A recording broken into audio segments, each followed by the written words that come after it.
Numismático, a su presidente Fernando Giuliano por darme esta oportunidad. La verdad es que me siento muy contento y honrado de poder dar una ponencia hoy aquí para ustedes. La idea de la ponencia de hoy es hablar un poco del contexto y algunos detalles de lo que fue la apertura de la primera Casa Nacional de Moneda. Si bien habíamos tenido casas de monedas provinciales, desde la unificación nacional se hizo evidente, ¿no?, la necesidad de una casa de moneda única para todo el país.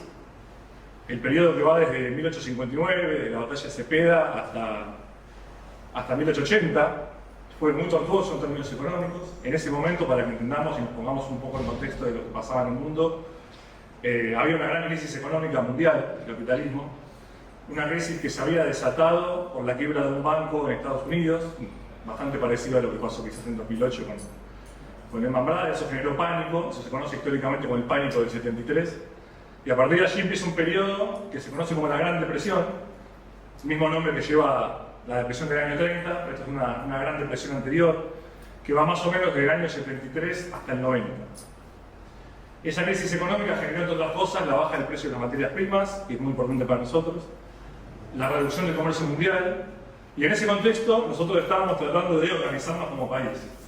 Eran los primeros gobiernos nacionales, Sarmiento, Avellaneda, el proceso de organización nacional, de creación de la mayoría de las instituciones que tenemos hoy, y la Casa de Moneda fue una de esas instituciones que se creó en esa época.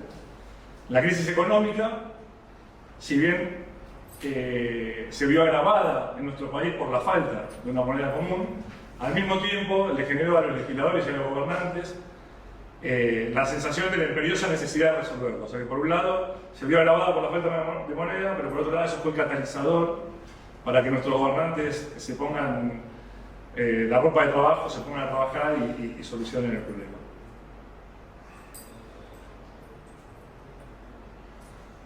Para eso voy a usar de eje, a lo largo de la charla de hoy, algunas leyes. No me voy a meter mucho en terreno legislativo porque no es tan interesante. La idea es que hablemos de detalles más numismáticos, más interesantes, ensayos, monedas, cosas que fueron pasando en la época. Pero para que nos ordenemos un poco y entendamos cómo surge la Casa de Moneda, vamos a poner como hecho fundacional la Ley 733 de 1875. La Ley 733 es muy importante por muchas cosas, entre ellas porque fija por primera vez el patrón monetario para todo el país. Y después hay otras tres leyes que las vamos a ir viendo a medida que vaya avanzando la charla, voy a ir hablando de ellas. Son la Ley 911, que define el presupuesto y los detalles para la construcción del edificio de la Casa de Moneda. La Ley 974, que fue una ley intermedia entre la 733 del 75 y la definitiva, que fue la 1130, que también vamos a hablar ahora un poquito más en detalle. Y finalmente la Ley 1130, bien conocida por los numismáticos, por ser la ley que nos dio las monedas tan coleccionadas y tan queridas por nosotros, que es la serie del peso paterno. Para entender un poco lo que pasaba en ese momento, les voy a compartir una cita del debate legislativo de la ley de 1875, cuando se discutía esta primera ley, esta ley tan importante. El diputado Francisco Uriburu decía esto. Decía: una rápida ojeada sobre la situación que cada una de las provincias argentinas tiene respecto a las monedas bastará para convencerse de que estamos en una completa anarquía monetaria. El gobierno nacional tiene una unidad imaginaria y mal definida. Buenos Aires tiene su peso papel, que no circula más que en su territorio. El resto de las provincias tienen por tipo monetario una cantidad de monedas extranjeras, de plata, valorizadas en cada una de ellas de diverso modo, sin sujetarse a reglas ni principios fijos. El concepto de anarquía monetaria es un concepto muy usado historiográficamente para definir lo que pasaba en esa época, pero lo que esta frase nos dice y nos muestra es que ya en el momento lo sintieron de esa manera, que ya la terminología de anarquía total en términos monetarios ya era palpable en ese momento. Buenos Aires, como tenía bancos, y bancos bastante más sólidos que los del interior, estaba muy acostumbrada a la circulación de papel moneda. Y en otras provincias, por ejemplo, en el litoral argentino, que es Entre Ríos, Santa Fe, circulaban lo que se llaman los cuatros bolivianos, que son esas monedas de 4 soles, que van desde 1830 hasta 1859, que son monedas de baja ley, son monedas de 660 de fino, pero incluso cuando las empiezan a fundir más adelante en Casa de Moneda se dan cuenta que ni siquiera se respetaba ese fino. Decía el ensayador J.K. de la Casa de Moneda, decía: no hay dos iguales. O sea que eran monedas completamente febles y anómalas. Así que bueno, como ven, la situación era bastante acuciante al momento de discutirse esta ley en 1875. ¿Qué fija la ley? La ley 733. Lo primero y más importante es que establece el peso fuerte como moneda nacional. La terminología peso fuerte, de todas maneras, la vamos a ver mencionada mucho antes. ¿Por qué? Porque peso fuerte era la manera coloquial de que se denominaba la moneda de buena ley. O sea, incluso los reales hispanoamericanos, los 8 reales hispanoamericanos, coloquialmente se decían un peso fuerte, en relación a su ley y demás. O sea que quienes son billeteros van a ver que hay billetes anteriores al 75 que dicen peso fuerte, pero acá se establece como moneda nacional el peso fuerte definitivamente. Y el peso fuerte era una unidad de medida, que era una moneda de plata de oro de 1 y 2 tercios, de 1,66 de pesos gramos. El sistema era un sistema bimetalista atenuado, y esto es algo que es muy importante, porque durante los debates de la ley, una de las principales discusiones que había entre los diputados y senadores era el sistema monetario si iba a ser solo monometalista o bimetalista. ¿Qué quiere decir esto? O solamente patrón oro y después billetes equivalentes, o monedas de oro y plata, que es lo que sería un sistema bimetalista. ¿Por qué tanta discusión? Se preguntaron ustedes. ¿Cómo afecta eso a la circulación? El problema es que no se olviden que las monedas de oro y plata tienen su valor intrínseco, es decir, que el valor está en el peso de la moneda. Y en esa época, y recuerden que les había mencionado que estábamos en una época de crisis económica, los valores tanto del oro como de la plata fluctuaban individualmente. Entonces, ¿qué ocurría? Podría ser que la plata bajase o subiese en relación al oro, y entonces vamos a suponer una mercadería que valía 5 pesos, una moneda de un argentino de oro son 5 pesos, y 5 monedas de 1 peso de plata son 5 pesos.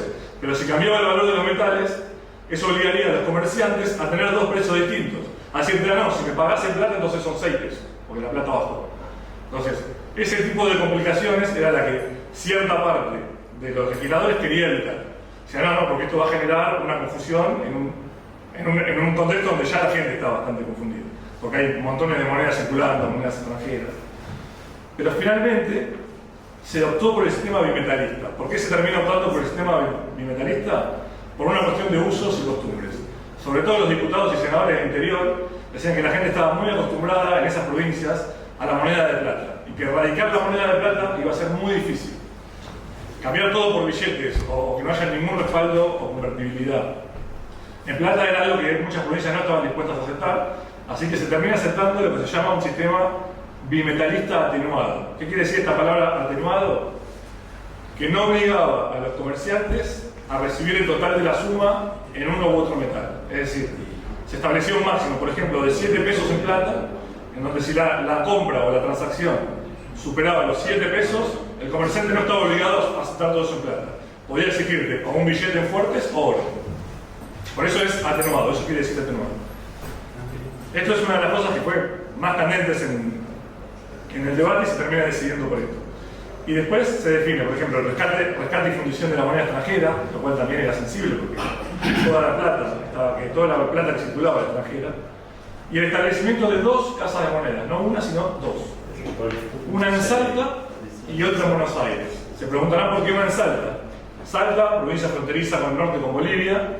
La especulación de los legisladores era que como Argentina no tenía grandes yacimientos de metal argentífero, la plata iba naturalmente a comprarse en Bolivia y que por una cuestión logística sería conveniente acuñar la moneda de plata en Salta. Obviamente eso generó protestas de muchos legisladores de otras provincias que decían, por ejemplo, que el ahorro logístico no era tal. ¿Por qué? Porque como Bolivia no tenía salida al mar, cuando Bolivia quería exportar plata, necesariamente esa plata bajaba a Buenos Aires. Con lo cual, igual, la plata la tenían que trasladar a Buenos Aires. Otra de las quejas es que decían, bueno, en La Rioja y en Catamarca hay minas de plata. No suficientes, pero hay minas de plata. Y los cordobeses, que nunca faltan, decían, nosotros estamos en el medio. Todo tiene que pasar por acá, así que lo mejor sería ponerla en Córdoba. ¿Por qué en Buenos Aires? Porque en Buenos Aires estaban las existencias y las reservas más grandes de oro, y porque además el oro se iba a tener que importar. Entonces era también natural ponerla en Buenos Aires. Finalmente, la ley 733 de 1835 se cumplió muy parcialmente. Fue una ley que estaba llena de buenas intenciones, que planteaba esto de las 2 casas de monedas, una moneda única, y finalmente se decidió por el sistema bimetalista, como les decía antes, y se decidió por adoptar el sistema americano. Esa era otra de las discusiones que surgió durante el debate de la ley, que era, si tomamos el sistema de la Unión Monetaria Latina que circulaba en Europa y en los países limítrofes, que era un peso de 25 gramos, como que después terminó siendo, o si tomábamos el peso de 27 gramos, como venía siendo de la época hispanoamericana y como habían adaptado los norteamericanos. No sé si todos lo saben, pero el dólar desciende directamente de la moneda hispanoamericana, de lo que es la moneda potosina, limeña, mexicana. Ellos tomaron ese patrón monetario y lo convirtieron en dólar.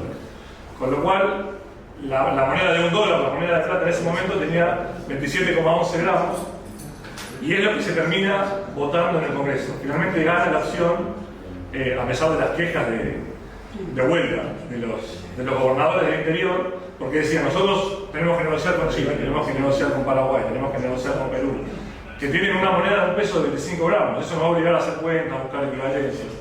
Pero se impuso el sistema americano.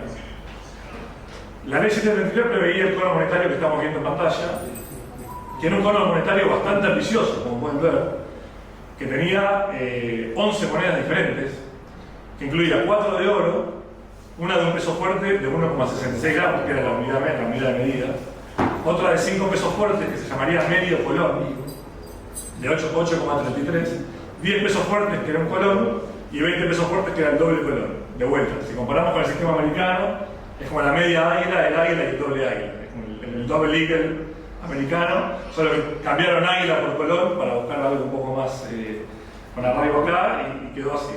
Hubo protestas de legisladores de vuelta en este base que dijeron: ¿por qué colón? Hubo un diputado salteño que dijo: yo propongo la palabra argentino de oro. Y todos medio que le hicieron bullying. En el debate: no, que argentino no, que era muy pretencioso. Y en el momento quedó colón. La moneda de un peso fuerte de 27,11. Y acá hay una cosa llamativa, porque después en las monedas fraccionarias sí toman el sistema decimal. En las monedas fraccionarias, la de 50, 20, 10 y 5 centavos, los pesos y las medidas son equivalentes al peso de 25 gramos, con lo cual es una cosa medio confusa. Y dos monedas de cobre de 5 y 10 gramos. Además está decir que estas monedas nunca se acuñaron, tampoco hubo ensayos de estas monedas. Y ahora vamos a ver un poco los motivos de lo que pasó. Uno de los que mejor interpretó la ley fue un grabador local llamado Fabricio Zuccotti, que quienes coleccionan medallas lo deben conocer muy bien, porque era un eximio medallista de la época, que hizo, a mi entender, lo que es el único ensayo interpretando el cuerpo de esta ley.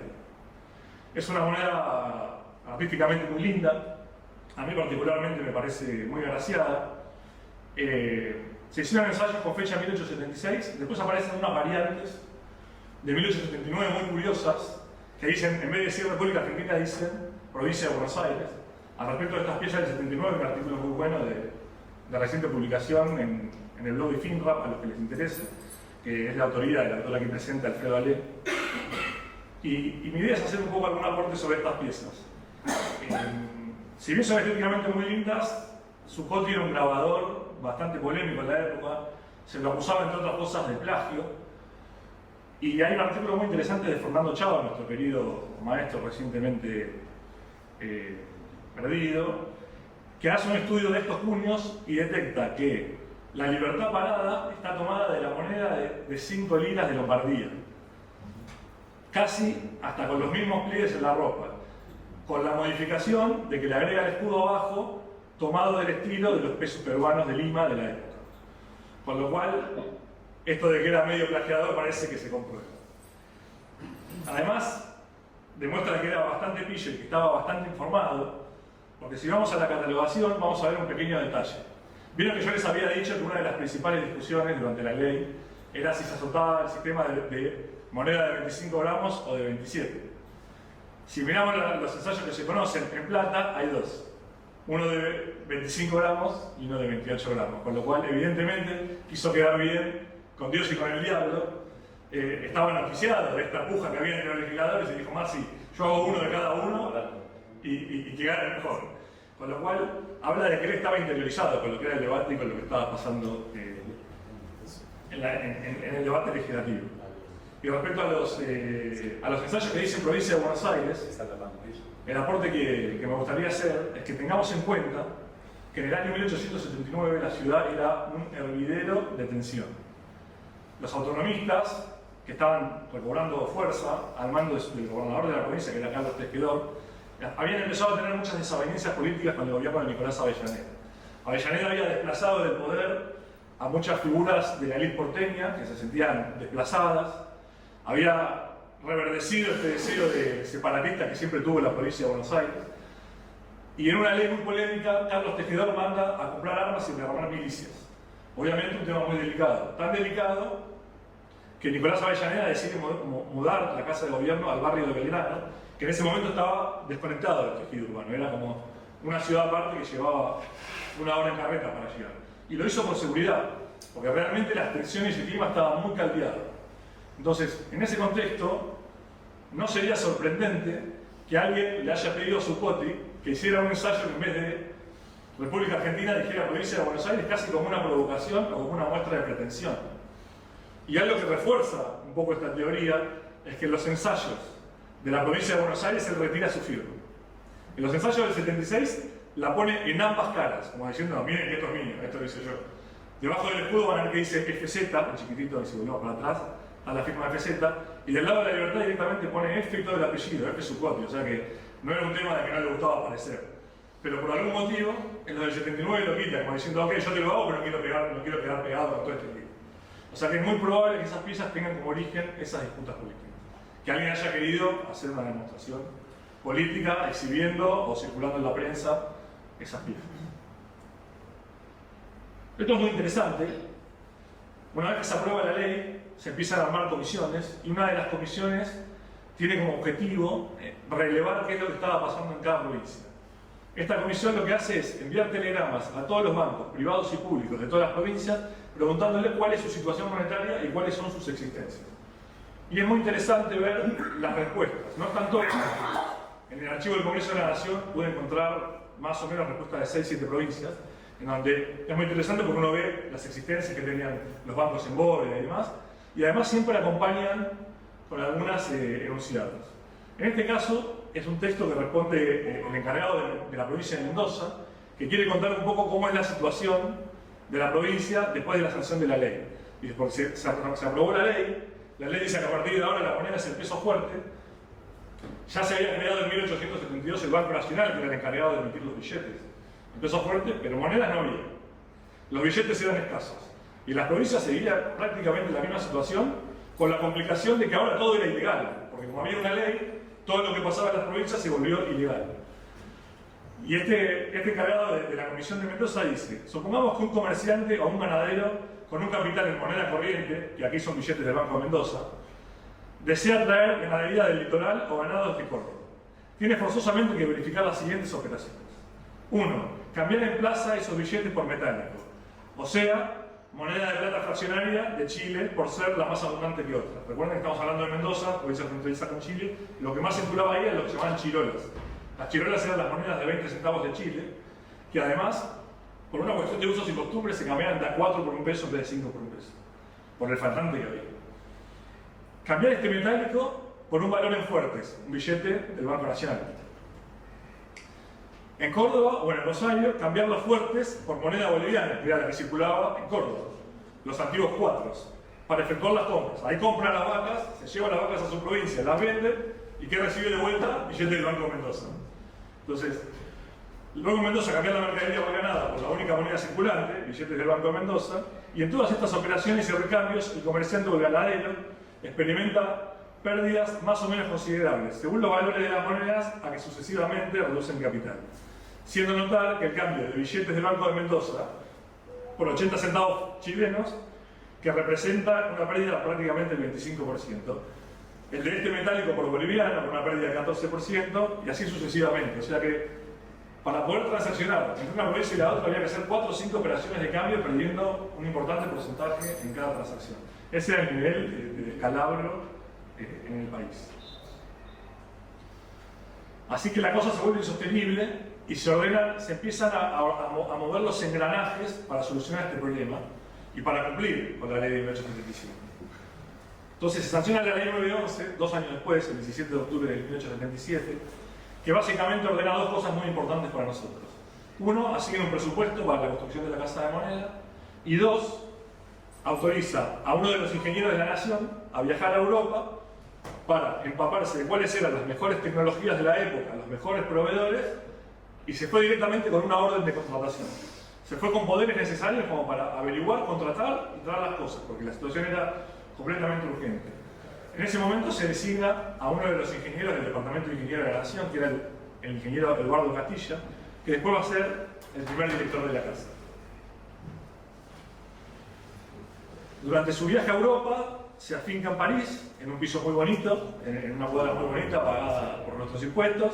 Empieza a hacer las diligencias, empieza a hablar con los mejores proveedores, no solo de Francia, sino también de Londres, de Bélgica y de los países aledaños.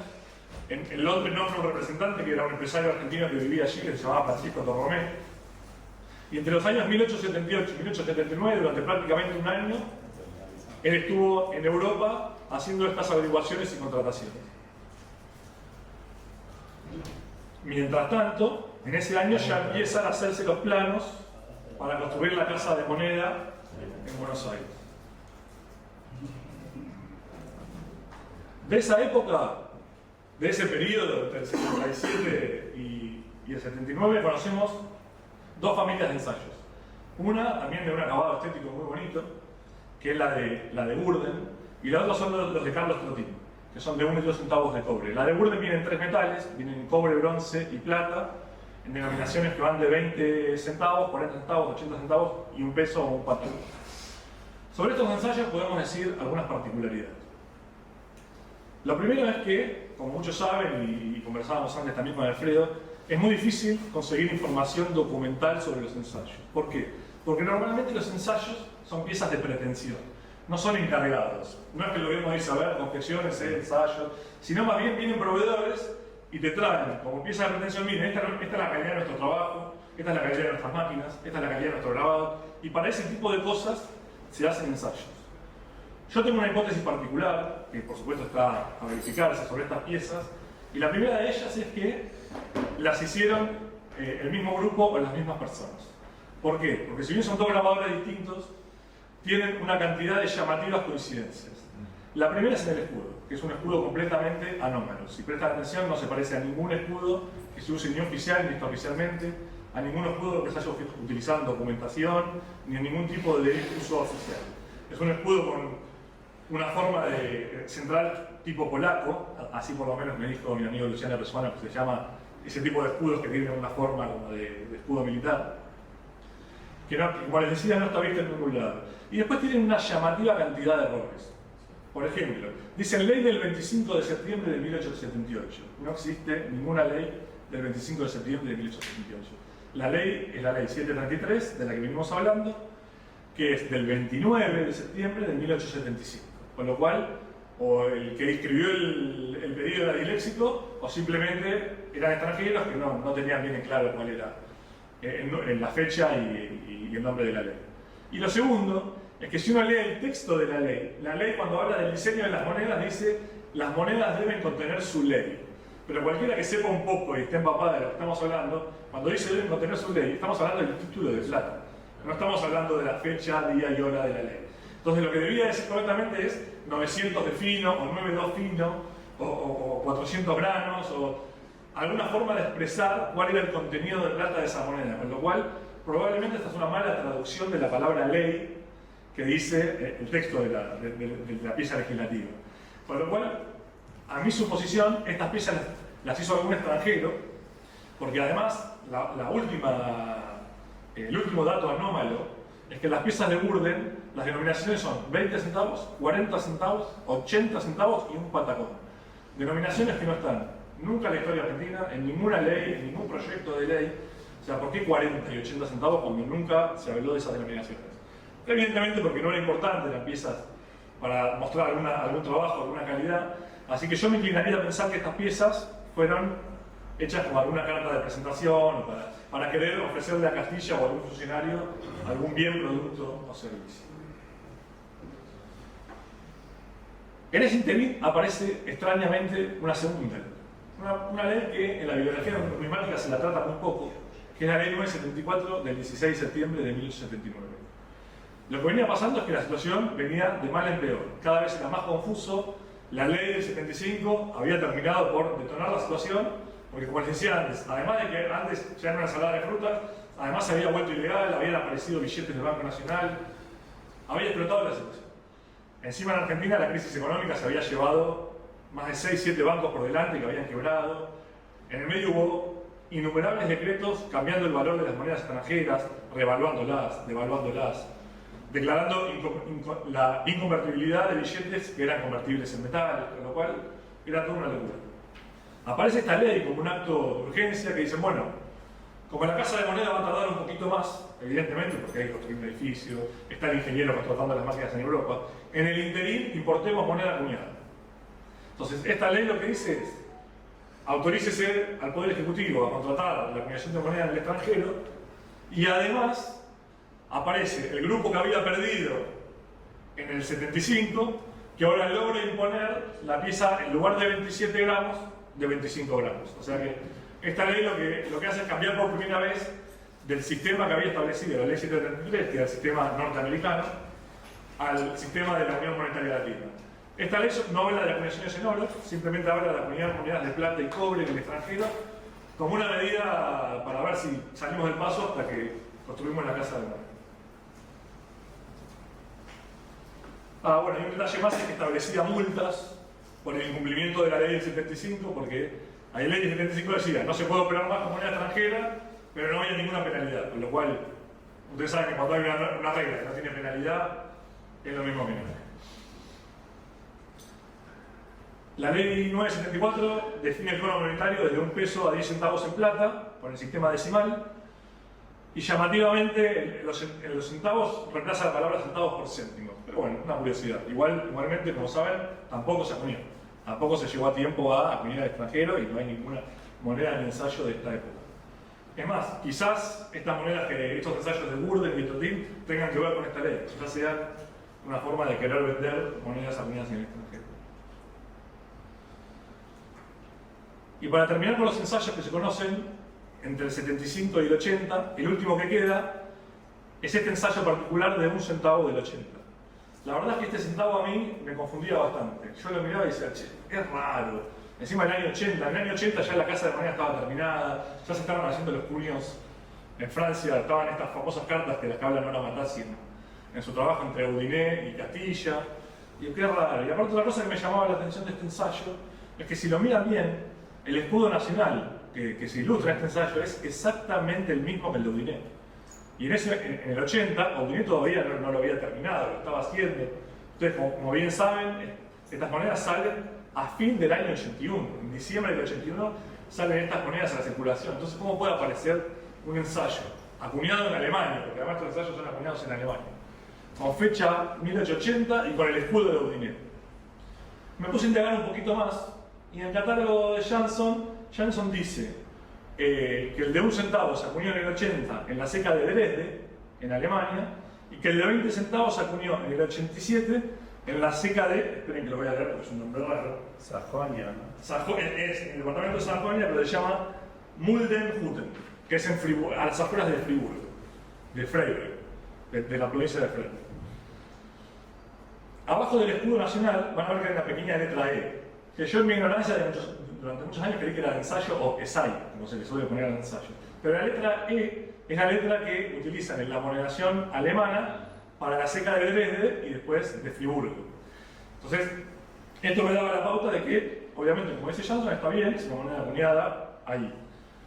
Pero lo llamativo es que la seca de Dresde se mudó en el año 1887, la cierran, porque la ciudad de Dresde quería usar ese edificio para abrir una academia de artes, y además porque la acuñación en Alemania había bajado mucho, y ya no era muy rentable tenerla seca, y la trasladan a Friburgo. ¿Por qué a Friburgo? Porque ahí estaba la metalúrgica más grande, que era la que producía los cospetes.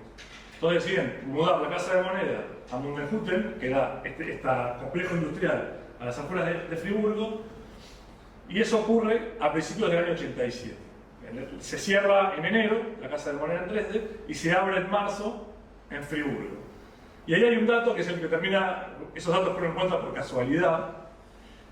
Cuenta la historia de la casa de moneda de Muldenhütten que cuando empiezan las acuñaciones con un nuevo maestro grabador, el maestro grabador decide reemplazar los puntos que se usaban en las monedas alemanas, como pueden ver ahí en la moneda de un Pfennig. Vieron que abajo dice Pfennig y 2 puntitos, por estrellas. ¿Por qué? porque había habido en la época medieval una casa de moneda en Friburgo, que se cerró en el año 1600. Y la marca de seca del grabador, del último maestro grabador que trabajó en esa seca, era una estrella. Entonces, como un homenaje histórico a la vieja seca de Friburgo, decide reemplazar los puntos por estrellas. Si ven la pieza de 1 centavo, este ensayo que dice 1880, tiene 2 estrellas. Con lo cual nos confirma que está acuñado en el año 1887 en la seca de Friburgo y no en Dresde en el 1880. Y eso explica también por qué es el escudo de Odinet. Porque evidentemente o tenían una muestra o tenían una pieza y demás. ¿Por qué le pusieron en 1880? Dios sabrá, pero sí podemos confirmar casi con seguridad, a pesar de que no hay documentación, de que esa pieza se acuñó en Friburgo y no en Dresde. Y además vean la similitud de las piezas, ¿no? Son casi hechas de imagen y semejanza. Bueno, retomamos, terminamos de hablar un poco de ensayos y retomamos cómo llegamos a tener nuestra Casa Nacional de Moneda. El contrato para la construcción del edificio se firma el 12 de julio de 1879 con una empresa constructora de un señor llamado Santiago Bertelli. Santiago Bertelli es uno de los principales constructores de la época. Para que se den una idea, la mitad de los edificios de La Plata, de los edificios públicos, la legislatura, la casa de gobierno, todos fueron hechos por Bertelli, o sea que era una constructora bastante grande, y se pauta por contrato en 9 meses de obra. Llamativo, uno diría, hoy construir una casita en un club se tardan 2 años, y ellos por contrato en 9 meses le piden que tenga construido un edificio monumental para una casa de moneda.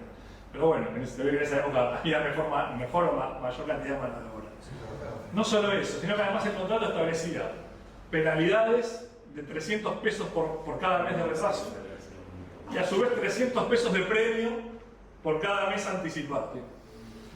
Algunos arquitectos que veo acá presentes no me van a creer, pero el edificio se construyó en 4 meses. Están los certificados de obra, están las firmas, están los sellos, está todo.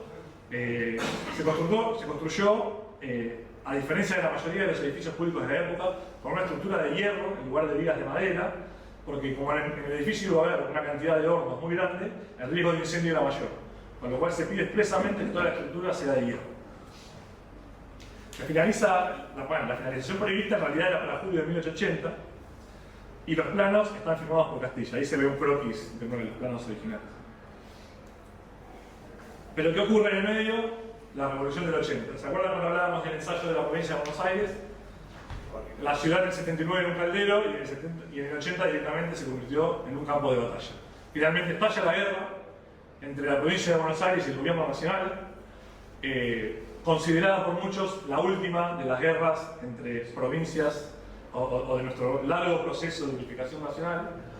Las fuerzas de Carlos Tejedor entran directamente en batalla con el gobierno nacional, con las fuerzas del gobierno nacional, lideradas por un tal general llamado Julio Argentino Roca, que logra vencer a las fuerzas de Tejedor y establecer de una vez el orden en la ciudad.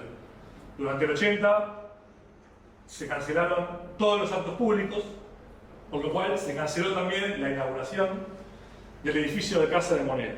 Recuerden que Castilla en el 79 estaba en París contratando las máquinas, los proveedores y demás.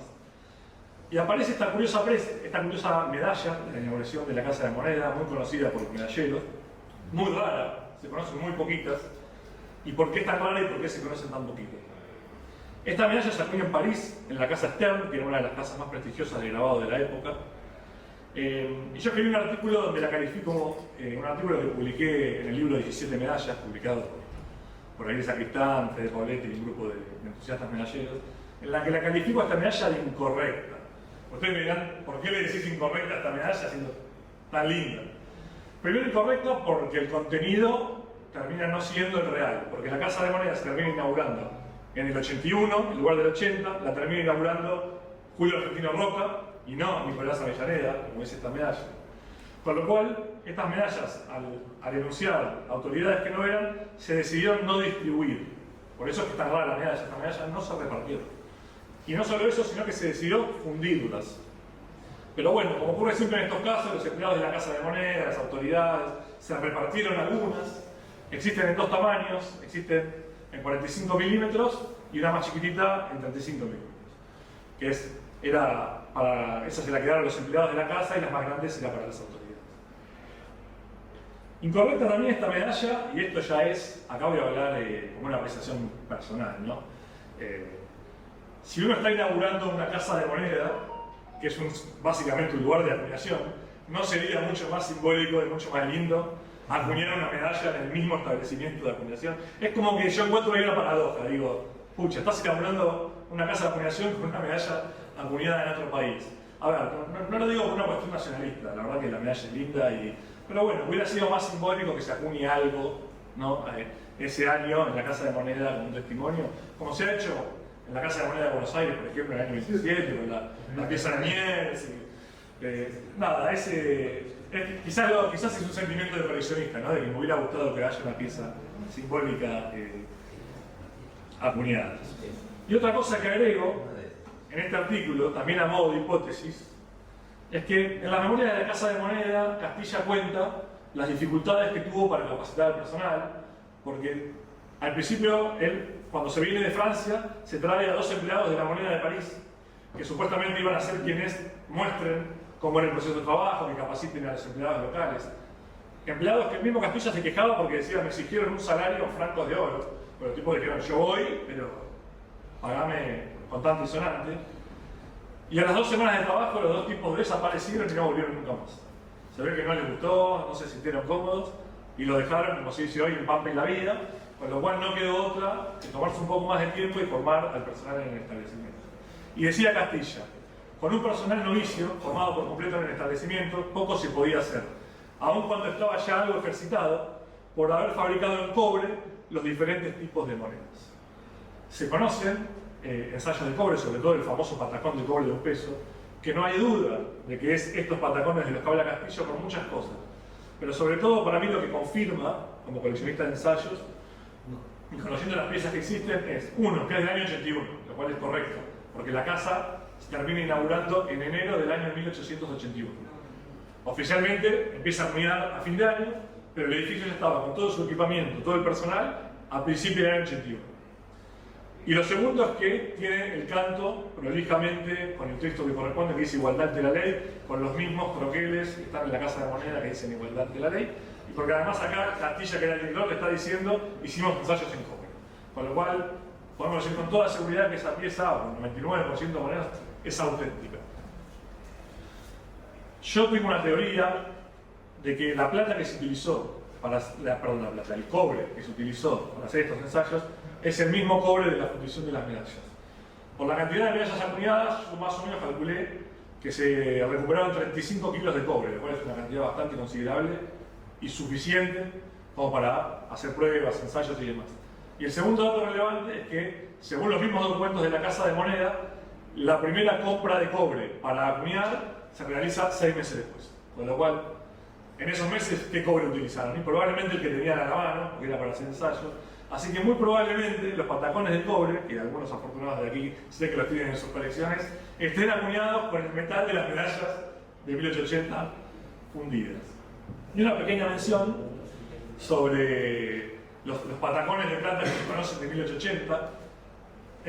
Acá me ocurre lo contrario que me pasa con el patacón de cobre del 81. Estas son piezas completamente, vamos a decir, apócrifas. Se sabe que fueron acuñadas a mitad del siglo XX más o menos. Y ustedes se preguntarán, ¿pero por qué dice 1880? Primero que la fecha 80 es imposible que la Casa de Moneda haya acuñado algo porque ni siquiera estaba abierta. Con lo cual, completamente descartado que son de la Casa de Moneda.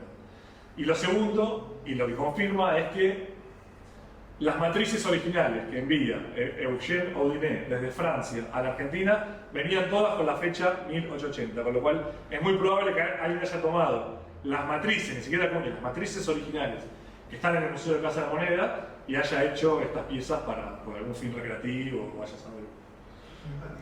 O numismático. Vamos a dejarlo ahí para que no haya más polémica. Si les interesan más detalles, hay un artículo que escribí en conjunto con Jorge Madonna, que está publicado en el blog de FINRA, que está bien detallado de la historia de estas piezas y cuántas hay, cuáles son más raras, cuáles son más raras, etc. Pero bueno, vamos al edificio y su equipamiento. Ahí ya se puede ver una foto de en el fondo de las acuñadoras originales, que son de una empresa francesa que se llama Key. Y acá voy a comentarles algunos detalles interesantes sobre la arquitectura del edificio. Tanto Eduardo Castilla, que era el ingeniero que hizo los planos, el que contrató las máquinas afuera y a la sazón iba a ser el primer director, como el jefe ensayador de la casa, que se llamaba J.J. Kyle, ambos eran miembros prominentes de la Sociedad Científica Argentina, que era en su momento una de las instituciones científicas más prestigiosas del país. De hecho, el ensayador, J.J. Kyle, va a ser el segundo presidente de la Sociedad Científica Argentina, después del ingeniero Huergo. O sea, una idea de envergadura que tenía la Sociedad Científica. Y ambos, además de ser miembros de la Sociedad Científica Argentina, tanto Castilla como Kyle, como era muy común en la época, eran miembros de una misma logia masónica. Y hay algunos detalles que nos han regalado, escondiditos en la arquitectura del edificio, que confirman un poco esta pertenencia. Esta es una vista del edificio terminado, en la esquina de las calles Defensa de México. Y si hacemos un zoom en la guarda que está en la mitad del edificio, si vamos para atrás, ven que a la mitad del edificio hay como una guarda decorativa. Son alternativamente una abeja, una flor de lis, una abeja, una flor de lis. Tanto la abeja como la flor de lis son símbolos masónicos. La abeja representa la laboriosidad, la colmena, el trabajo en sociedad, la virtud. Es más, se ve mucho también en las medallas de Rosario Grande. Quienes coleccionan las medallas de Rosario Grande van a ver que Rosario Grande, otro prominente miembro de la masonería argentina, autor de la mayoría de las medallas masónicas, solía usar, sobre todo en las medallas de exposiciones industriales, exposiciones continentales, todas las medallas que estuvieran relacionadas con el progreso, con el trabajo, ponía una colmena de abejas, y en general en el piso alrededor había compases, escuadras, todos elementos también muy relacionados con la masonería. Con la masonería. Otro detalle es el suelo. El suelo de casi todo el edificio es un damero, blanco y negro, que también representa la masonería, la dualidad, y esta cosa es un elemento bien masónico. Las logias masónicas suelen tener en el centro un damero, que representa el bien y el mal, la dualidad, etc. Y la escalera, también la escalera en esa forma, con 3 niveles y demás, también representa, ¿no?, los 3 grados de la masonería y demás. Con lo cual, metieron en la arquitectura y en el diseño del edificio algunos elementos para dejar plasmada su pertenencia. Durante todo el viaje de Castilla, cuando él estaba en Europa contratando los equipos, la ley que regía era la ley 733, con lo cual él hizo toda la planeación de la Casa de Moneda en función de las monedas que proyectaban la ley 733. Y él estima, por una cantidad de circulante que hacía falta para solucionar el problema de circulante en el país, que hacían falta acuñar alrededor de 16 millones de monedas en un año. Que esto pasado a pesos debía representar alrededor de 2 pesos y 40 centavos por habitante, que era lo que cumpliría con la necesidad de instalar.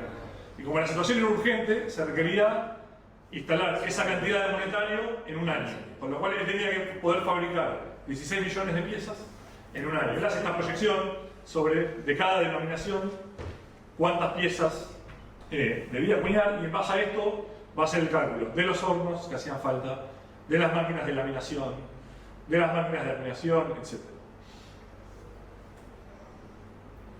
En Europa adquiere la compra de 2 generadores a vapor de última tecnología, uno de 20 caballos y uno de 8 caballos de fuerza. Va a establecer 2 zonas de hornos, una para la fundición del oro y otra para la fundición de la plata.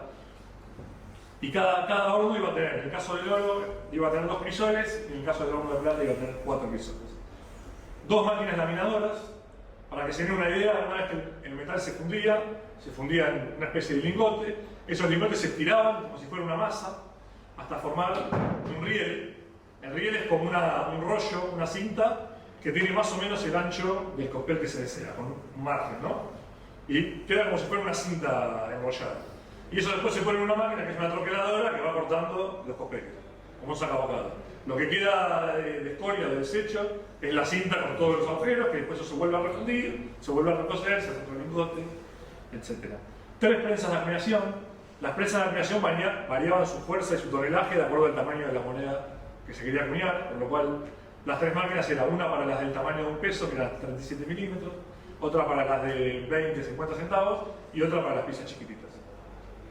Y una prensa más para la reproducción de cuños. Ustedes saben que los cuños de trabajo, o sea, para acuñar se necesitan tres tipos diferentes de cuños. El primero es la matriz, que está en negativo, que es la que entrega el artista, que es el original, vamos a decirlo. De ahí se saca un punzón de trabajo, que es la pieza con la cual se van a fabricar cuños. La matriz se guarda, porque además es el respaldo del diseño, y con el punzón se fabrican los cuños, que están en negativo. El punzón está en positivo, si uno mira un punzón adelante se ve igual que la moneda, porque está en positivo. Y el cuño negativo. Y se acuña casi de la misma forma que una moneda. Se pone el punzón en la máquina, se pone en lugar de un papel un cuño virgen, y en general, como la pieza tenía que quedar bien grabada, se le daban entre 3 y 5 golpes. Y de ahí es el origen. Ustedes vieron que hay muchas piezas que tienen estrella sobre estrella, o que tienen letra sobre letra, y quienes les gusta coleccionar variantes andan buscando esas cosas. El origen de ese tipo de errores es en la confección del cuño. Como se hacían 5 golpes, podía pasar que en alguno de los golpes el cuño que estaba abajo se movía un poquitito, entonces quedaba una estrella sobre la otra apenas corrida y demás. Y lo loco es que todas las monedas que se acuñen con ese cuño iban a tener el mismo error, porque el error quedaba en el cuño. Ese es el motivo de esa variedad. Entonces teníamos 3 prensas de acuñación y una cuarta prensa para fabricar los cuños. Ahí en el cuadrito que está al lado, lo que tenemos es la información técnica de cuántas piezas por minuto podría acuñar cada una de estas máquinas, para que tengamos una noción de cuál era la velocidad. 60 piezas por minuto, la más chiquita, o sea, una pieza por segundo sería, para que tengan una idea de la velocidad de la máquina. Eso baja un poco en las piezas más grandes porque se necesita más fuerza, entonces es un poco más lenta. Y además hay un margen de seguridad que para proteger la máquina, para proteger los puños, se le suele bajar un poco la velocidad. Entonces Castilla recomienda, en un informe técnico que hace, dice, bueno, con la chiquita vamos a hacer 50 piezas por minuto, con la intermedia 45, que es la última hilera de la que estoy hablando, y con la grande 42 piezas por minuto. Y para que se den una idea, me gustaría leerles el cálculo que él hace, para que entendamos cuál era la velocidad y la forma de trabajo de esta pieza, de esta máquina. Él dice, estas prensas producirán pues por minuto 138 monedas combinadas, ¿no? Por hora 8.280 y por día de 10 horas, la jornada laboral de 10 horas, 82.800 piezas. Y en 200 días de trabajo, que era el trabajo estimado en un año, las 16 millones de piezas que forman la base de mi cálculo. ¿Se acuerdan? Él iba a cumplir en 200 días todas las necesidades circulantes que hacían falta para el país. Para los que les gustan las variantes, antes explicamos un poco cómo surge esto de estrella por estrella y demás. Acá les regalo también un cuadro para que entendamos también un poco la cantidad de variantes que pueden llegar a existir en la serie de plata y de cobre de las piezas de Patacón. La duración de este tipo de cuños estaba estimada en las piezas más grandes en 40.000 piezas por cuño, por juego de cuño. Después se quebraban, se rompían. Primero empiezan a aparecer estas grietas, ¿no? Son estas raturas de cuño, hasta que en un momento el cuño se detona. 45.000 piezas en las de 50 centavos, 50.000 piezas en las piezas de 20 y 60.000 piezas aproximadamente en las piezas de 60.000 piezas en las piezas de 10 centavos. Yo me tomé el trabajo de sumar el total de las piezas que se acuñó entre 1881, 1882 y 1883, que es el primer número que viene ahí, el número grande. Y en base a eso calculo cuántos cuños se tuvieron que haber abierto diferentes para acuñar esas monedas. ¿Por qué hay tanta variedad de fechas? Ustedes vieron que la serie de Patacón, lo que más cambia siempre es el último ordinal de la fecha. El 188 está igual y después tenemos 2 elevados, 2 caídos, 2 juntos, 2 separados. Porque como les había contado antes, las matrices que mandó Audinet de Francia decían todas 1880. Entonces lo que hacía, eso era la matriz, ¿se acuerdan? El primero de los 3 estadios. Lo que hicieron es fabricar un punzón, con el cual después se iban a abrir los cuños, que le taparon el último dígito, se lo masillaron un poco con metal fundido y con eso fabricaban los cuños. O sea que los cuños cuando salían de la tercera prensa decían 188, nada. Y había un niato, un grabador, que se encargaba de, con un martillito y un punzoncito, ponerle un 1, un 2, un 3. Imaginen que cada cuño caía el 2, podía ser un poco acá, un poco acá, un poco allá, o sea que básicamente cada cuño puede ser diferente. Puede haber algunos que coincidan y demás, pero el último dígito probablemente haya cambiado en casi todos los cuños. En el caso de un peso, más o menos se calcula que se hicieron 14 cuños diferentes entre los 3 años. En el caso de los 50 centavos, 62 cuños diferentes. En el caso de 20 centavos, 48, en el caso de 10 centavos, 60, y acá las de cobre, que habrán visto en el catálogo de Janson que hay páginas y páginas y páginas de variantes de fechas. Un poco esto queda demostrando lo absurdo que es querer coleccionarlos todos, porque en un centavo podría haber hasta 136 variantes distintas, en el caso de 2 centavos, 217. Si alguien se quiere tomar el trabajo de buscarlas todas, bienvenido, pero bueno, sepan por lo menos que son unas cuantas. Primeros meses de la Casa de Moneda, obviamente se hizo todos los apurones, el edificio en 4 meses, las máquinas se levantaron rápido, y cuando empezaron a trabajar, sobre todo en el departamento de ensayos, el departamento de ensayos es un laboratorio químico de gran envergadura, porque no se olviden que la Casa de Moneda también iba a comprar y rescatar toda la moneda extranjera, con lo cual la gente iba a venir con monedas de todo tipo y color, la Casa de Moneda las tenía que fundir, definir el título de plata, ensayarlo y con eso fabricar el insumo para las nuevas monedas. Para ese laboratorio faltaban un montón de elementos, Castilla había encargado muchos en Europa porque los había quedado cortos, con lo cual J.J. Kyle, que era el ensayador principal, que hablamos antes, que fue presidente de la sociedad científica, además de todas estas cosas que hacía, de ser masón, presidente de la sociedad científica, era profesor titular de química del Colegio Nacional de Buenos Aires. Por ende, él sabía que en el Colegio Nacional de Buenos Aires había un laboratorio de química bastante bien nutrido y manda a pedir al director del colegio si por favor le pueden prestar los elementos para empezar a trabajar en la Casa de Moneda porque no tenían elementos. Y están las cartas que le pide al director del Colegio Nacional, el Colegio Nacional lo responde, etc. Como decíamos antes, el personal formado en el establecimiento, la llegada de las matrices de Aubinet, acuñación de piezas de presentación, ahora vamos a ver un poco de qué se trata esto en las próximas filminas. Problema con las piezas pequeñas, también lo vamos a ver ahora, y la fundición de moneda extranjera. Para que se den una idea, la principal tarea o el principal trabajo que tuvo la Casa de Moneda a fines del año 1881 y durante todo el año 1882 y el principio del 83 era fundir la moneda extranjera. ¿Por qué? Porque era obligatorio por ley, primero, y segundo, porque la existencia de moneda boliviana, peruana, chilena, que había en el mercado era enorme. La gente ahorraba en ese tipo de moneda. La moneda buena que se atesoraba eran los cóndores chilenos, los pesos plata bolivianos, los bolivianos de plata, con lo cual, si uno empieza a ver los libros de los primeros años de Casa de Moneda, todos los días, y cuando digo todos los días, todos los días venían particulares, bancos, instituciones, con cajas y cajas de monedas extranjeras para fundir.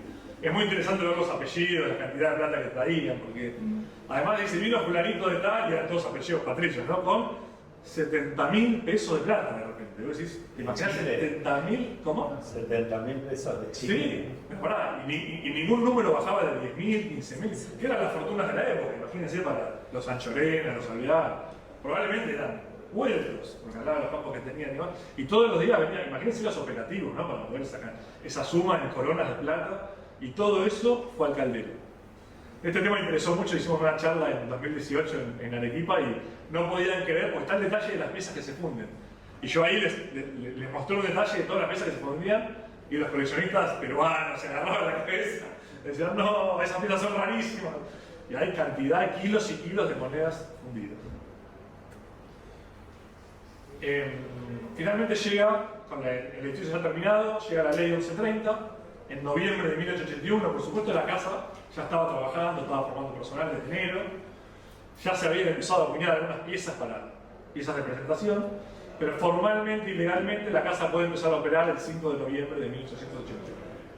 Se define finalmente la adopción del patrón de la Unión Monetaria Latina, desaparece el nombre Colón de la ley 733, aparece el nombre argentino que había pedido ese diputado salteño durante el debate y que todos le hicieron bullying, termina imponiéndolo, y se define el tono monetario que todos conocemos y que sí se materializó, así que no voy a entrar mucho en esto.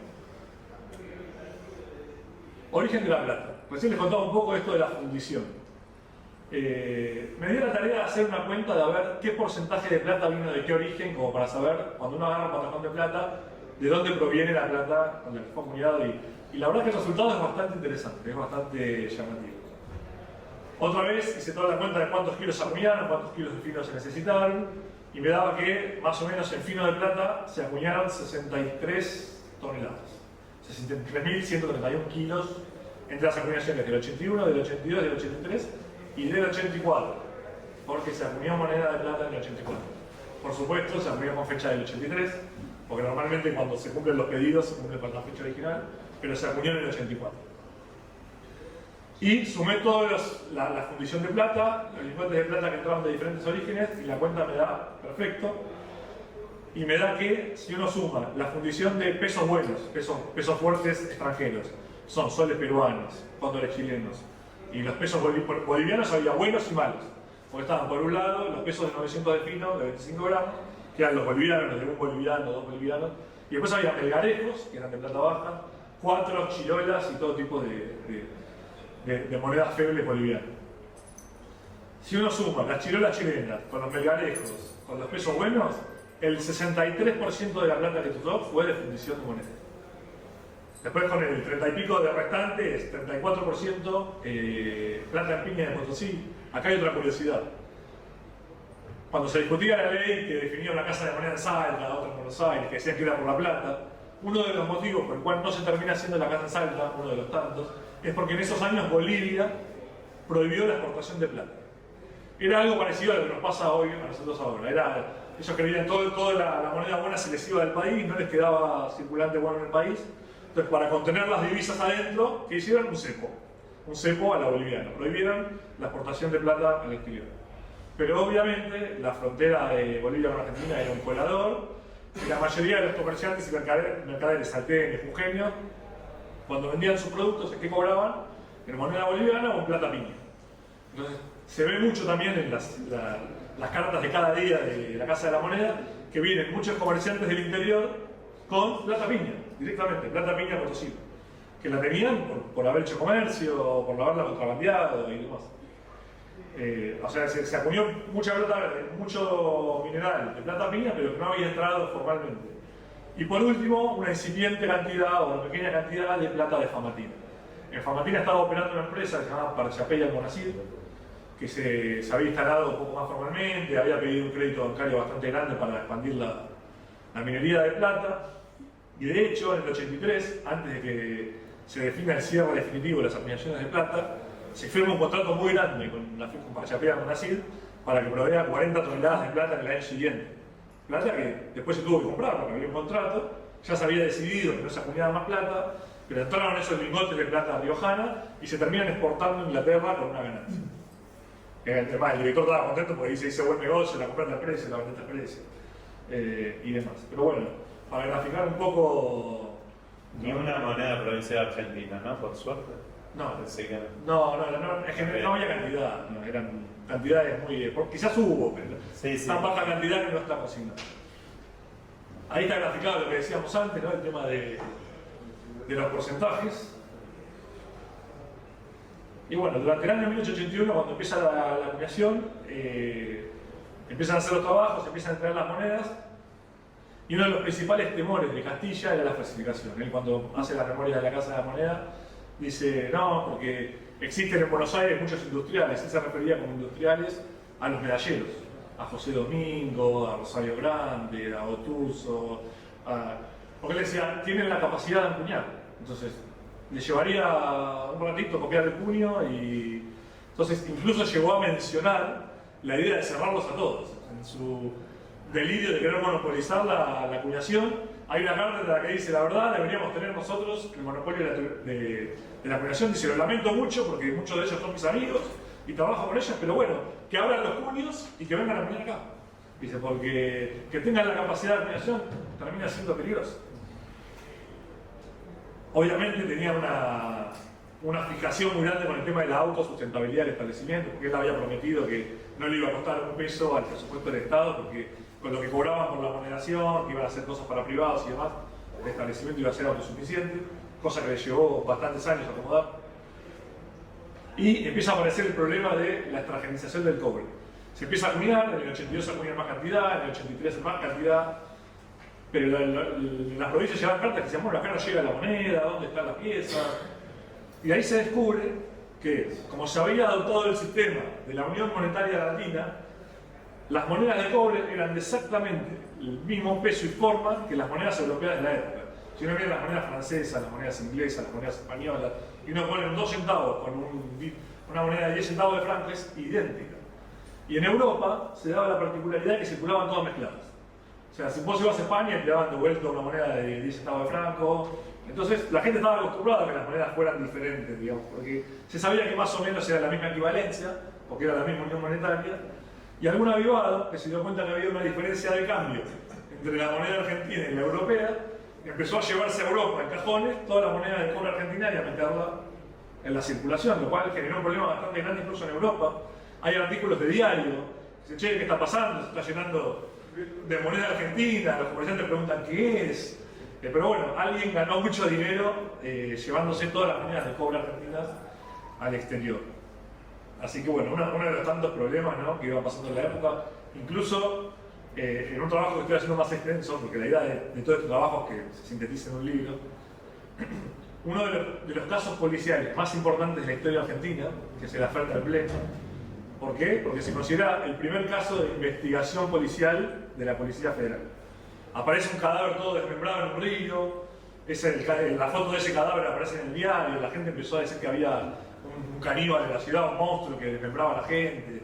Se había generado tal pánico que la policía no le quedó otra que hacer una profunda investigación, y para hacérselas cortas y no aburrirlos, resulta que había sido una vendetta dentro de la mafia que exportaba las monedas a Europa. Uno se había querido hacer el vivo, mexicaneó al otro y lo liquidaron.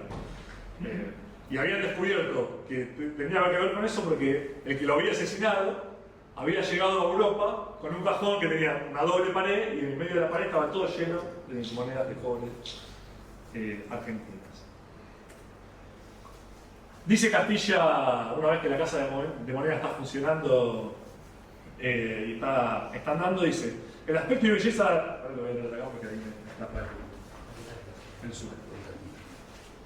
El aspecto y belleza de las piezas de plata y de cobre es muy satisfactorio. No sucede lo mismo con las piezas de oro argentino y medio argentino, que debiendo ser bonitas, están desfiguradas por la cantidad de inscripciones innecesarias que hacen desmerecer el gusto de la libertad, por falta de campo. Estas piezas deberían modificarse dejando solamente arriba de la efigie de la palabra libertad y debajo un argentino o medio argentino en letras más pequeñas que las actuales.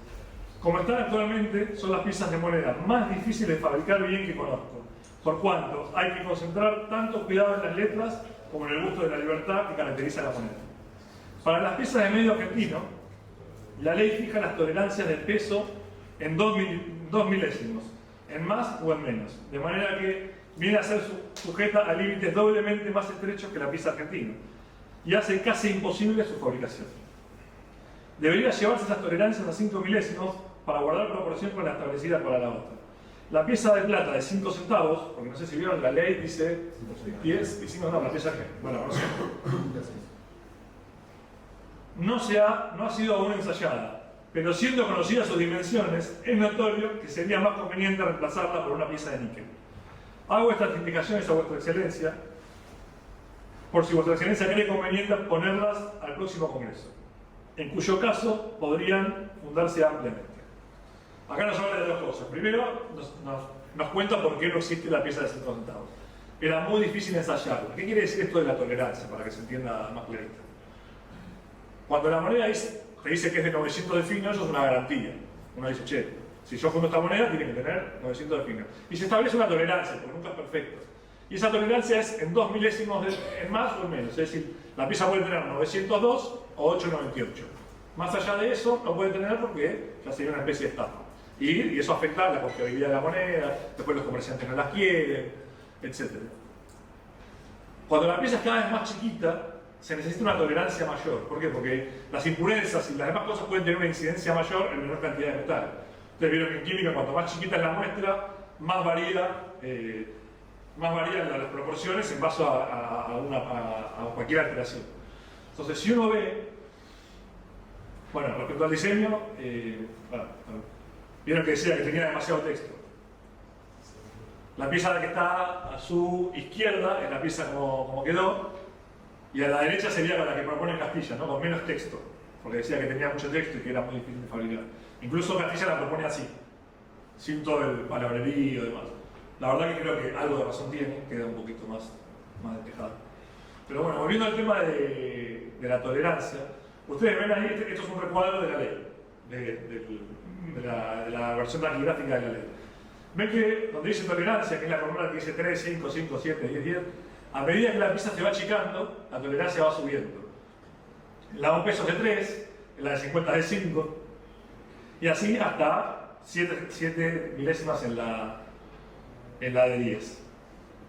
Pero la de oro dice 2 y 2. Dice un corchete, 2. Como diciendo la misma tolerancia para el medio argentino que para el argentino.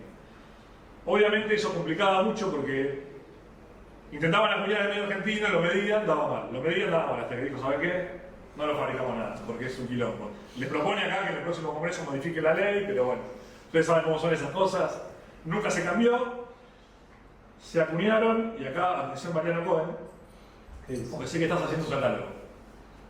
El ensayo, lo que hasta ahora se dice que el medio argentino del 81 es un ensayo. Carlos Jansson lo pone como ensayo, Minetti lo pone como ensayo. La verdad es que no es un ensayo. No es un ensayo primero porque no cumple con la definición de ensayo. Es exactamente la pieza que manda la ley. Segundo, porque se acuñó en forma de la ley. Y tercero, porque la misma Casa de Moneda la rinde como una pieza de circulación. En ningún momento dicen que es ensayo, que ellos la rinden igual que el del 84, igual que el de la pieza del 82. Y acá yo creo que lo que hay es una discusión terminológica. En el mundo numismático anglosajón tiene una palabra que nosotros no tenemos, que es la palabra specimen. Ellos tienen ensayos y tienen specimen. Specimen es una pieza de presentación.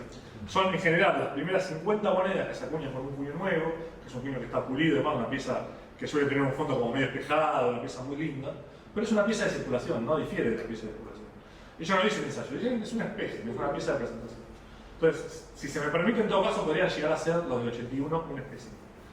Este es el cuadro de rendición mensual de acuñación de la Casa de Moneda, que tiene algunas cosas llamativas. ¿Se acuerdan que yo les dije que la ley empieza el 5 de noviembre de 1881? Pero si ven en el cuadro, en julio se acuñan 6 piezas de cada tipo, aproximadamente 7 de 1 peso, bueno, 4 de 20 centavos. Es la línea superior que no es, donde está esa raya azul, que no sé por qué me quedó y no puedo sacar, es la acuñación de julio. Probablemente se estaba discutiendo la ley en el Congreso, habrán querido mostrar una poquita cantidad de piezas, y se acuñaron ahí 6 medios argentinos del 81. Después se acuñan 3 más, el 3 de diciembre y el 5 de diciembre, 1 y 2. De vuelta, debe haber sido, la acuñación de 1 es para un set de presentación, es para regalar al presidente, para regalar al ministro. Y ustedes ven abajo la rendición total, que está rendida a la par de todas las demás monedas, dicen 9 medios argentinos, tantos 1 peso, etcétera, etcétera, etcétera. Y este cuadro, en realidad, después se dan cuenta que lo tienen que corregir. ¿Por qué? Porque supuestamente la acuñación de julio es ilegal, porque es anterior a la ley. Entonces, al año siguiente, cuando rehacen el cuadro, lo ponen como emitido dentro de la ley. Bueno, no es este cuadro puntualmente, pero lo ponen como emitido dentro de la ley. Pero acá, cuando este es el resumen de 1884, cuando en el informe Agote rinden cuántos había acuñado hasta 1884, fíjate los medios argentinos, están sumados. O sea, acuñamos 9 en el 81, 421 son 430. ¿Y el patacón de oro? No, esa no. Esa dice para el presidente de la nación, no sé, y además no está rendido. Para además es una moneda, el patacón de oro, que no está en la ley. No dice que se debe acuñar, pero el medio argentino sí, con lo cual es una moneda perfectamente legal, perfectamente rendida, con lo cual debería estar en el mismo lugar que está la del 84, con la acuñación 9, y se terminó. O sea, ensayo no es. Lo podemos debatir. Lo podemos debatir. Los números. Chance de las muestras. Es una moneda legal, perdón, y 421 es una moneda de circulación. Bueno, tampoco. Circular, no hay circuladas. Tampoco es una moneda de circulación. Serían todas muestras en el caso. Bueno, los 10, 20 y 50 del 81. Yo la moneda del medio argentino del 81 la pondría arriba de la otra con la acuñación 9, porque es una moneda perfectamente legal y perfectamente de circulación. Pero bueno, para terminar, porque yo me excedí mucho en el tiempo y ya veo que algunos están bostezando, algunos conceptos finales, obviamente quedó mucho por decir, espero poder armar nuevas charlas sobre este tema porque hay mucho detalle, mucha historia linda alrededor. Pero bueno, el camino hacia la unificación monetaria fue complejo y reñido, como vieron, con marchas adelante, marcha atrás, peso de 27, peso de 25, Argentina, Colón, etcétera, etcétera. El contexto de crisis económica, por un lado, dificultó la tarea porque no había presupuesto suficiente para hacer todo lo que se quería, había habido baja de sueldos del público, recortes de presupuesto y demás, pero por otro lado, la crisis económica volvió más relevante la necesidad de una moneda nacional única, porque era un problema más para la economía no tener una moneda. La acuñación de moneda nacional y la erradicación de la moneda extranjera fue un acto de soberanía y construcción identitaria. La verdad que en un país circule una moneda extranjera, está claro que habla mal de la soberanía de ese país, ¿no? Tanto que se discute en estos días la dolarización y demás. Por lo menos como numismático, a mí me gusta tener una moneda nacional, con próceres nacionales, y eso habla de la capacidad de un país de definir su propia moneda. Largas décadas de exclusiva circulación de billetes dificultó la aceptación de la moneda. Esto es un tema que da para una charla entera. La verdad que en el 81 se logra acuñar moneda, esa moneda después se logra repartir, pero no es hasta 1899, cuando aparecen las monedas de níquel, que se logra solucionar de verdad el problema de la circulación. La gente estaba muy acostumbrada de que desde la década del 50 en adelante Argentina era un país empapelado en billetes. Empapelado. Y era hasta casi masoquista. La gente prefería un billete de un banco desconocido sin respaldo por costumbre. Así que bueno, fue muy difícil lograr implementar la moneda de plata, por eso dura 3 años. Después de 3 años pasan un montón de cosas. Primero, como bien decíamos antes, el patrón bimonetario dificultó la convertibilidad, se devaluó mucho la plata a fin de la década del 80, con lo cual había que cambiarle el valor a las monedas, cambiarle, etcétera, era una complicación enorme. Y además porque se dieron cuenta de la inconveniencia de que la economía tenga un doble patrón, que tenga doble precio. Así que se terminó el doble patrón, se dejó de acuñar en plata, lamentablemente, duró solamente 3 años. Y la regulación real del circulante, como bien les decía, no fue hasta 1899, cuando aparecen los billetes de la caja de conversión, con la serie Progreso y las monedas de níquel. La verdad que la primera serie, capaz no queda bien que lo digamos en los numismáticos, pero la serie Patacón, en términos de circulación, fue un fracaso. Solamente los centavos de cobre se lograron popularizar entre la población porque no había billetes de tan baja denominación. Pero muchos de los billeteros de acá saben que hay billetes hasta de 4 centavos. Hay billetes de 0,04 centavos. Con lo cual habla de que la gente prefería un billete de 4 centavos que una moneda de 10 centavos de plata. Y las monedas de 1,5 centavos, como era cambio demasiado sencillo, sí lograron hacerse la circulación. Y es algo que se verifica en el estado de las monedas. Van a ver los coleccionistas y los comerciantes que las monedas de 1 o 2 centavos están todas detonadas. La mayoría están gastadas, circuladas, y las de plata no. Es más difícil encontrar una moneda de plata en Verify que en excelente, porque la moneda de plata no circula. Con lo cual, fue un camino tortuoso, pero finalmente la Casa de Moneda logró acomodar la circulación y tuvimos un sistema monetario que logró circular sin modificaciones durante 46 años, hasta que bueno, pasaron cosas. Así que bueno, no mucho más, les agradezco la atención que me han dispensado hoy. Y si hay alguna pregunta, con mucho gusto la podemos hacer.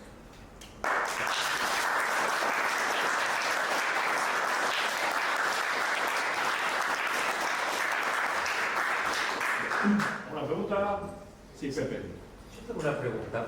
A mí me pasa que, por mi profesión, que cuando yo escucho las charlas, en general permanentemente estamos rellenando con especulaciones. Vivimos especulando. A mí me extraña, ya hablando de un periodo de 140 años, no sería tanto el tiempo, que nosotros no tengamos documentación que pueda certificar. Eso en realidad habla bastante mal. Tenemos otros países donde las cosas hace 250 años están claramente. Tenemos una dificultad gravísima para poder decir con certeza qué es lo que pasa.